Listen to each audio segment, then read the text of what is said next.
আসসালামু আলাইকুম। আপনারা কেমন আছেন? আশা করছি সবাই ভালো আছেন। আল্লাহর রহমতে আমিও ভালো আছি। আজ আপনাদের সঙ্গে শেয়ার করব বাড়িতে দেশি পালন করা মোরগের রান্না এবং পোলাও। সঙ্গে ভাজাভুজি তো আছেই নানান রকম, সঙ্গে ডাল। তো দেখতে থাকুন আজকে আমি কিভাবে রান্না করছি। তো প্রথমে ৪ টে নারকেল নিয়ে নিলাম। নারকেলগুলো ফাটিয়ে আমি ভালো করে পরিষ্কার করে ধুয়ে কুড়িয়ে নেব।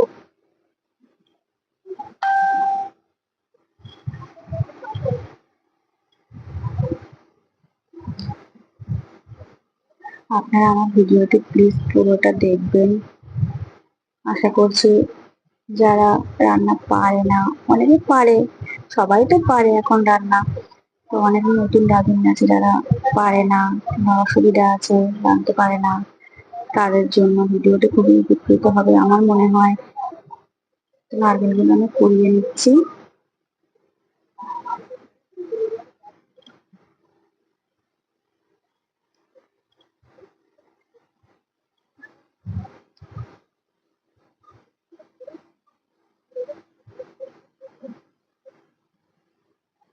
আপনারা পোলাও খেতে কে ভালোবাসেন কমেন্ট করে জানাবেন, এবং কে কোথা থেকে ভিডিও দেখছেন প্লিজ কমেন্টে জানাবেন। আপনাদের কমেন্ট দেখে আমার অনেক আমি উৎসাহিত হই যে একটি ভিডিও বানানোর জন্য। নারকেলগুলো আমার পোড়ানো হয়ে গেছে। এবার আমি একটু গরম পানি দিয়ে দিয়েছি, এতে ভালো করে যাতে দুধটা বার হয়। গরম পানি, তার সঙ্গে একটু ঠান্ডা পানি অ্যাড করছি। ভালো করে এরকম কচলিয়ে নিতে হবে, দুধটা তাহলে ভালো বার হয়ে যাবে।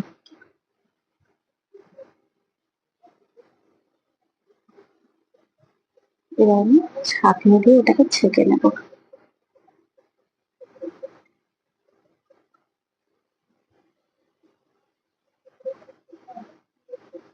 ভিডিওটি হয়তো একটু বড় হয়ে যাবে, প্লিজ তো স্কিপ না করে দেখবেন। আশা করছি ভালো লাগবে। আমি আবারও একটু পানি দিয়ে বার করে নিলাম দুধটা। আর এগুলো আমি ফেলবো না, এগুলো আমি রেখে দিচ্ছি। যদি প্রয়োজনে মনে হচ্ছে কিছু একটা করবো এটা দিয়ে, যদি করি আপনাদের সঙ্গে শেয়ার করবো ইনশাল্লাহ। এবার আমি মুরগি দেখতে এসেছি এখানে। মুরগি মোরগ ধরেছি। মোরগ রান্না হবে পোলাওর সঙ্গে, মোরগের মাংস না হলে হয়। এবার আমার শাশুড়ি মা মুরগিটাকে জবাই করে দেবে। মুরগিটাকে প্রথমে পানি খাইয়ে নিচ্ছে। আবার কত লাফালাফি করছে দেখুন, আমি ধরতেই পারছি না।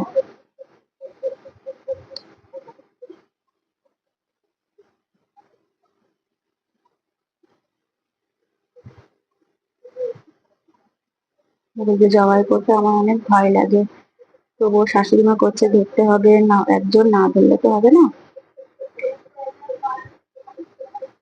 কষ্ট হলেও আল্লাহর দেয়া নিয়ামত, আল্লাহ হালাল করেছে এটাকে খাওয়ার জন্য।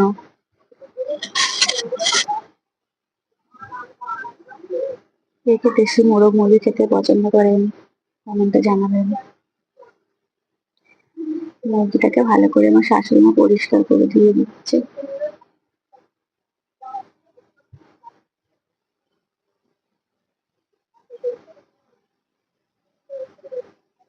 আর সঙ্গে এদিকে আমি এগুলো রেডি করে নিয়েছি, দেখেন পেঁয়াজ, বেগুন ভাজা হবে, মাছ ভাজা হবে, নারকেলের দুধ রেডি করে নিয়েছি, গোটা গোটা করে কিছু আলু নিয়েছি, এগুলো আমি মাংসতে ব্যবহার করবো। কিছু কাঁচা লঙ্কা, একটু বেশি করে পেঁয়াজ নিয়েছি বেরেস্তা করার জন্য। আলু কুচিয়ে নিয়েছি, আলু ভাজাও হবে। আর দেখুন আলুগুলোকে লবণ মাখিয়ে রেখেছি, কত পানি বার হয়েছে দেখুন। আর লবণ মাখিয়ে রাখলে কিছুক্ষণ আগে আলুটা ভাজতেও তাড়াতাড়ি নরম হয়ে যায়। পেঁয়াজটা করার জন্য আমি বেশি করে পেঁয়াজ কেটে নিয়েছি, সঙ্গে নানান রকম তরকারিতে দেবো, ডালে। এবার আমি দুটো উনুনে কড়া বসিয়ে দিলাম আর চাটু বসিয়ে দিলাম। এক পাশে মাংসের জন্য আলুটা ভেজে নেবো, এক পাশে আলু ভাজা করে নেবো। পেঁয়াজ, কাঁচা লঙ্কা, আদা রসুন বাটা দিয়ে দিলাম আলু ভাজার জন্য। ওদিকে একটু লবণ আর একটু হলুদ দিয়ে আমি আলুটাকে ভেজে নেবো মাংসের জন্য। আজ খিচিবিজি অনেকে রান্না, একটু লেট হবে সেই জন্য আমি দুই সাইডে বসিয়ে দিয়েছি, তাড়াতাড়ি হবে। আলুগুলো ঢেলে দিচ্ছি।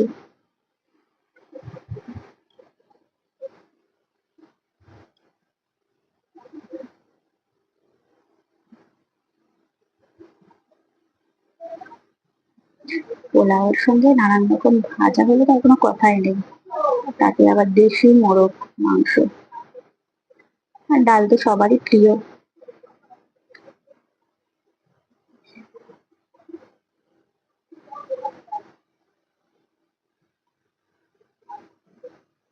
আলুগুলো আমার ভাজা হয়ে গেছে, এবার আবার ওই চাটুইতে আবার তেল দিয়ে দেবো বেগুন ভাজার জন্য।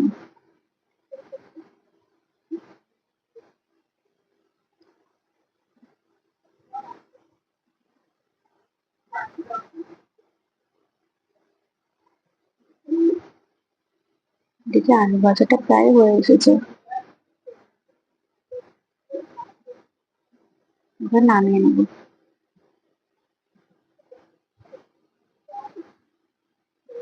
আলু ভাজাটা কমপ্লিট হয়ে গেছে,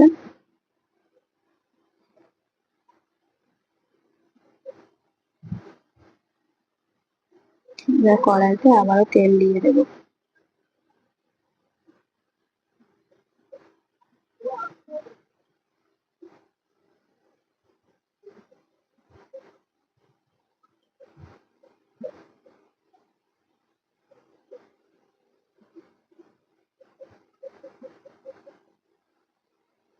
এবার আমি পেরেস্তা করে নেবো।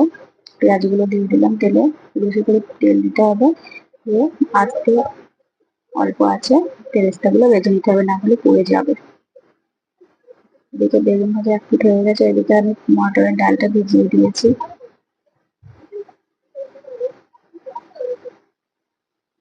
পেরেস্তা হয়ে গেছে, এবার আমি পার্শে মাছগুলো ভেজে নেব।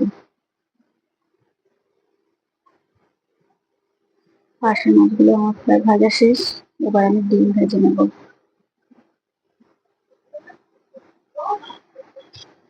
কে কে পোলাওর সঙ্গে নানান রকম ভাজা খেতে পছন্দ করেন জানাবেন। ডিমগুলো ভাজা কমপ্লিট হয়ে গেছে, এবার আমি কিছু চিংড়ি মাছ ভেজে নেব। চাটুতে দিয়ে দিচ্ছি লবণ আর হলুদ, সঙ্গে চিংড়ি মাছ লাল লাল করে ভেজে নেব। আমার তো পোলাওয়ের সঙ্গে ভাজা না হলে চলেই না। আমার শাশুড়ি মা এদিকে আমার মুরগিটা কুটে দিচ্ছে, পরিষ্কার করা হয়ে গেছে, এগুলো এবার কাটাকুটি করে দিচ্ছে। এক হাতে তো করা সম্ভব নয়, অলরেডি অনেক লেট হয়ে গেছে আজকে রান্না করতে। এদিকে আমার ভাজাগুলো কমপ্লিট, দেখুন সব রকম ভাজা হয়ে গেছে, যেরকম মাছ, বেগুন, আলু ভাজা, ডিম ভাজা।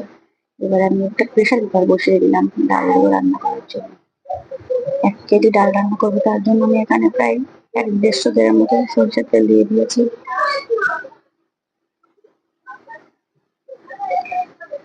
তেলে কিছু গরম মশলা দিয়ে পেঁয়াজ দিয়ে দিলাম,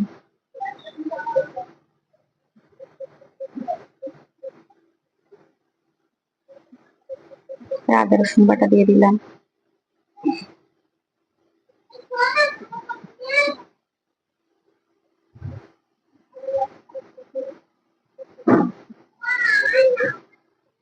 এবার দিয়ে দেবো হলুদ,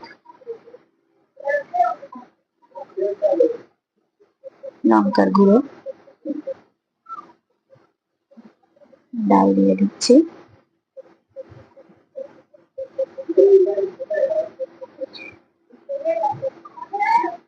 মটরের ডালটা আমার আগে থেকে ভেজানো হয়নি, তার জন্য আমার প্রেশার কুকারে দিতে হচ্ছে, নাহলে হয়তো এমনি হাঁড়িতে দিয়ে দিতাম। তারপরে অনেকটা লেট হয়ে গেছে, প্রেশারে দিলে কি হয় তাড়াতাড়ি ওটা হয়ে যাবে।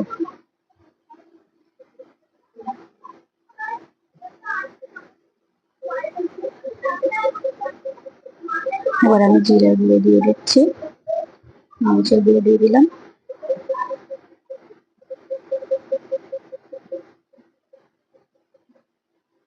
ভালো করে কষে একটু গরম পানি দিয়ে দিলাম যাতে তাড়াতাড়ি হয়ে যায় ওটা।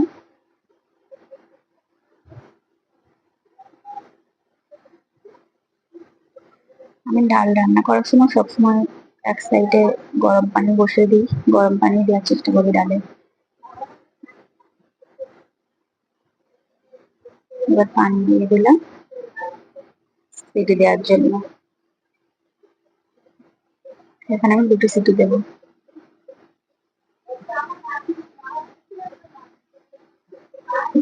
পানি দিয়ে আমি ডালটা পাশের উনুনে বসিয়ে দিলাম। এদিকে আবার কড়াই বসিয়ে দিচ্ছি মাংস রান্নার জন্য।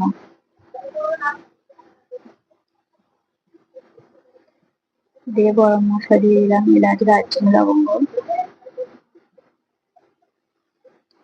পেঁয়াজ দিয়ে দিচ্ছি, পেঁয়াজটা নাড়াচাড়া করে লাল করে নেব। এদিকে আমার মাংসটা ধুয়ে পরিষ্কার হয়ে গেছে। এবার আদা রসুন বাটা দিয়ে দিলাম, এবার লঙ্কার গুঁড়ো,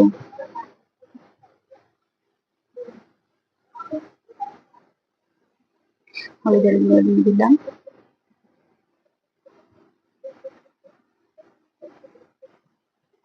ভালো করে নেড়ে চেড়ে নেব।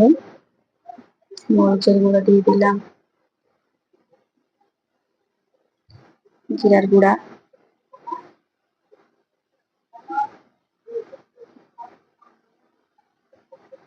ভালো করে মশলাটা কষে নেব। মশলা থেকে তেলটা ছাড়ার পরে আমি মাংসটা ঢেলে দেবো। দেখুন তেল ছেড়ে দিয়েছে মশলা থেকে, মাংসটা দিয়ে দেবো।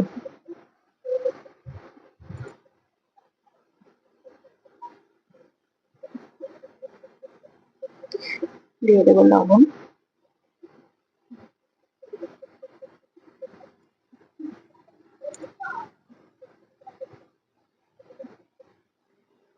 একদম সাধারণ ভাবে রান্না, কিন্তু খেতে অসাধারণ।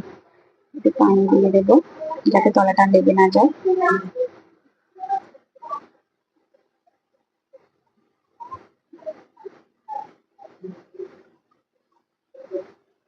দেখুন কত পানি ছেড়ে দিয়েছে, আমি অল্প একটু পানি দিয়েছিলাম। ভালো করে কষিয়ে নেবো।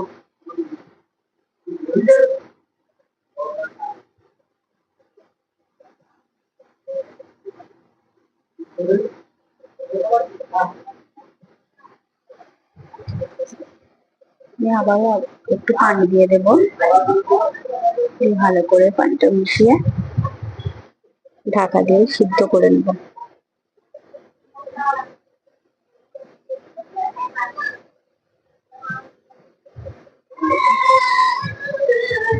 এদিকে ডালটাও আমার হয়ে এসেছে।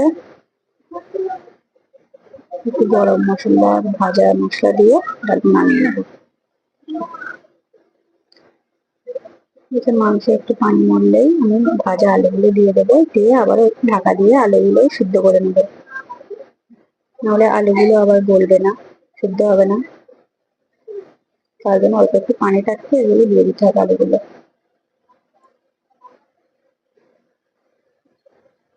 আলুগুলোও আমার সিদ্ধ হয়ে গেছে।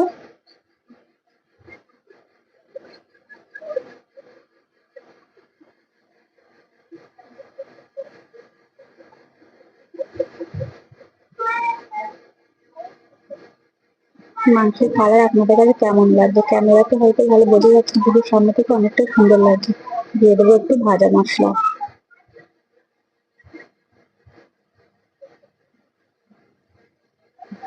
দিয়ে ভালো করে মিশিয়ে নেবো।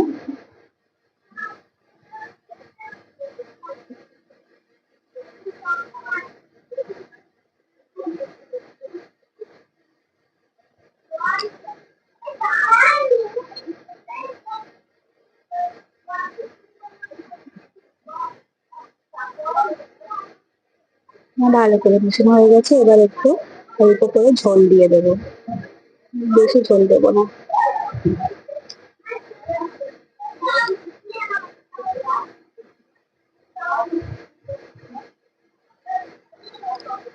মাংসটাও আমি পরের চুলাতে বসিয়ে দেবো, না হলে এদিকে আবার আমার পোলাও রান্না করতে লেট হয়ে যাবে। মাংসটা তুলে দিলাম এবং আমি পোলাও রান্না করার জন্য হাঁড়িটা বসিয়ে দিলাম। হাঁড়িতে আমি ঘি দিয়ে দিচ্ছি। আমি এখানে 3 কেজি চালের জন্য 200 গ্রাম ঘি নিয়েছি।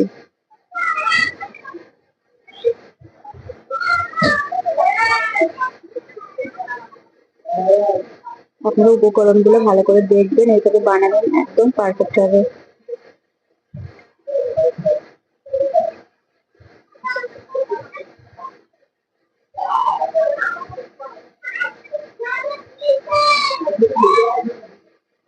ঘিটা গরম হয়ে গেছে,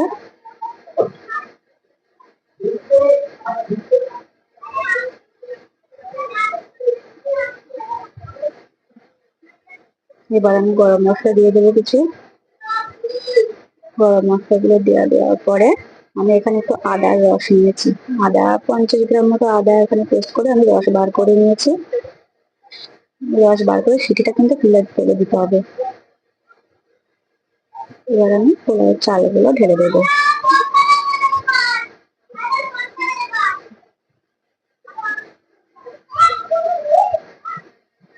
চালগুলো ভালো করে ঘিয়ের সঙ্গে ভাজা ভাজা করে দিতে হবে। ভালো করে একটু 5-7 মিনিট ভালো করে ভেজে নিতে হবে।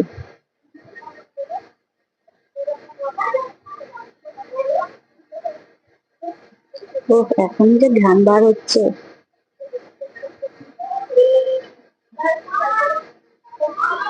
কে কে পোলাও খেতে ভালোবাসেন প্লিজ জানাবেন।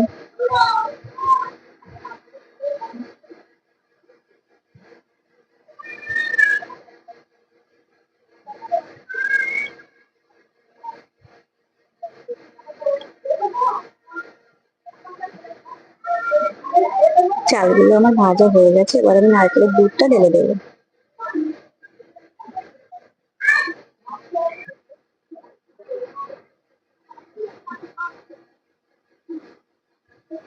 আমি এখানে নারকেলের দুধের সঙ্গে কিছু পানি অ্যাড করছি। আপনারা কিভাবে মাপটা বুঝবেন, চাল মেপে পানিটা দিতে পারেন আপনারা। যেই পর্যন্ত চালটা একটা পাত্র মাপ করে নেবেন, ধরেন খুন্তি কিংবা নাকড়ি, এগুলো আপনি 4 আঙুল মাপ করে নেবেন। চাল ছাড়া উপরে যেন 4 আঙুল পানি থাকে। দুধ পানি একসঙ্গে মিশিয়ে যাতে 4 আঙুল এক্সট্রা উপরে পানি থাকে, তাহলে হয়ে যাবে। আমি এখানে কিছু কিশমিশ দিয়ে দিলাম, কিছু কাজু দিয়ে দিলাম। কাজু কিশমিশ অবশ্যই দেবেন। কিছু গোলমরিচও দিয়ে দিয়েছি।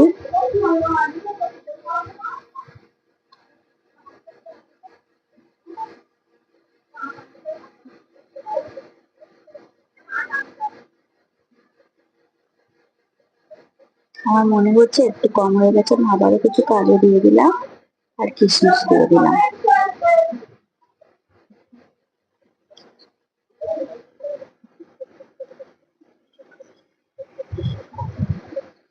ভালো করে মিলিয়ে নেবো, ভালো করে নাড়তে হবে মাঝে মাঝে। এবার আমি পেরেস্তাগুলো দিয়ে দেবো। পেরেস্তা কিন্তু অবশ্যই দিতে হবে, এতে করে কি হবে, পোলাওটা অনেক সুগন্ধ হবে আর কালারটা অনেক টেস্ট হবে। কালারটা অনেকটা আর কি বাদামি বাদামি কালার এসে যাবে। আপনারা এখানে জাফরান ব্যবহার নাও করতে পারেন। আমি এখানে আজকে কোনো জাফরান ব্যবহার করব না। এখানে আমি এবার চিনি দিয়ে দিচ্ছি। আমি এখানে প্রতি কেজি চালের জন্য 300 গ্রাম করে চিনি নিয়েছি। আমাদের মানে মিষ্টিটা এইরকমই খায় আর কি, আমাদের এটাই পারফেক্ট। আপনারা আপনাদের পছন্দ মতো স্বাদ মতো মিষ্টি করে নেবেন। লবণ দিয়ে দিলাম।